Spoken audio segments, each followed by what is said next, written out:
Hello everyone. তো আজ আমি ফার্স্ট টাইম চকলেট বানিয়েছি বাড়িতে, তাই ভাবলাম তোমাদের সাথেও শেয়ার করি। তো তার জন্য দেখো আমি কাজু, কিশমিশ, কাঠবাদাম কেটে নিয়েছি আর আর ডার্ক চকলেটগুলোকে মেল্ট করে নিয়েছি। তো তারপর দেখো কাঠবাদাম আর কিশমিশ দিয়ে দিলাম একটাতে, তো তারপর আরেকটাতে কাজু আর কিশমিশ দিয়ে দিলাম, আর তারপরেরটাতে দিয়ে দিলাম কিছু স্প্রিঙ্কেল দিয়ে দিলাম, গোল্ডেন স্প্রিঙ্কেল আর সিলভার স্প্রিঙ্কেল দিয়ে দিলাম, আর সঙ্গে কিছু কাজু, কিশমিশ আর কাঠবাদাম দিয়ে দিলাম। তো তারপর এই ডার্ক চকলেটটাকে আমি মেল্ট করে দিয়ে দিলাম। তো তারপর দেখো এক এক করে সবগুলো ভর্তি করে ফেললাম।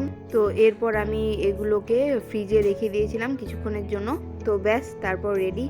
তো এই মিনি ব্লগটা কেমন লাগলো অবশ্যই আমাকে কমেন্ট করে জানিও। ভালো লাগলে অবশ্যই লাইক করে দিও আর আমার চ্যানেলটিকে অবশ্যই সাবস্ক্রাইব করে দিও। তো দেখতেই পাচ্ছ আমার চকলেটগুলো রেডি।